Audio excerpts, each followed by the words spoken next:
This video is brought to you by cdkeyoffice.com, the best and cheapest website for buying digital games, CD keys for Windows and Office products, and gift cards on a discount. Simply make an account using your Facebook or Google account, use the code Foxy for 20% off, and activate your product and enjoy your purchase. Go to the link on top of the description and start shopping on a discount today.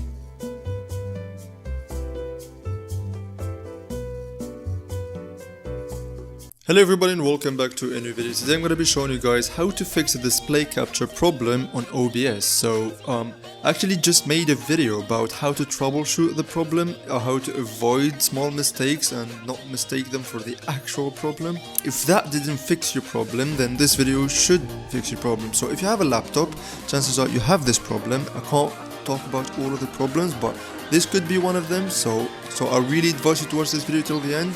This actually might help you out. If it does, then be sure to leave a like. If it doesn't, then I really hope that you guys find the solution. So here's the fix that I found. So basically, when you go ahead and select your display capture, you will have a black screen just like this.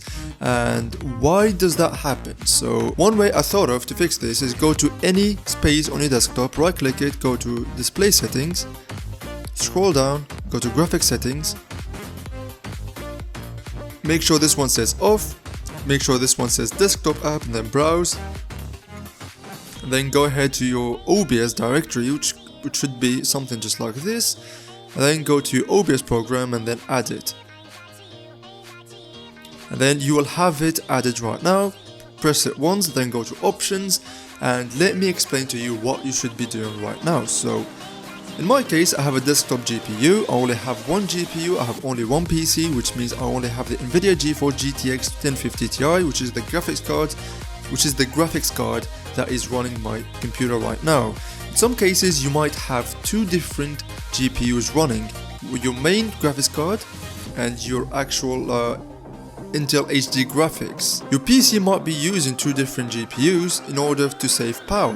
So if you're gonna be on your desktop, you might use your dedicated GPU because it uses less power, and if you're gonna be gaming, it's gonna be using your actual gaming graphics card. So if you're gonna be recording a game, then there is gonna be signal in your gaming graphics card, and if you're gonna be recording your desktop, chances are your desktop will not be displayed on your gaming graphics card, it's gonna be displayed on your integrated graphics card. So take it like this: select power saving mode, that should fix your problem. If it doesn't, then go ahead and select high performance mode, and that should fix your problem if you're gonna be recording your desktop. If you're gonna be recording your game, then make sure this one says high performance. This should fix your problem. If it does not, then go ahead and select power saving mode.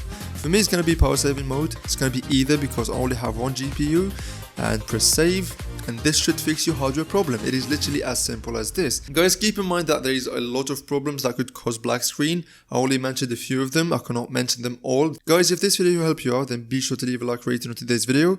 Hit that subscribe button because I'm on my way to 5,000 subscribers and all help is appreciated. And with that being said, I will see you guys in the next video. Bye bye.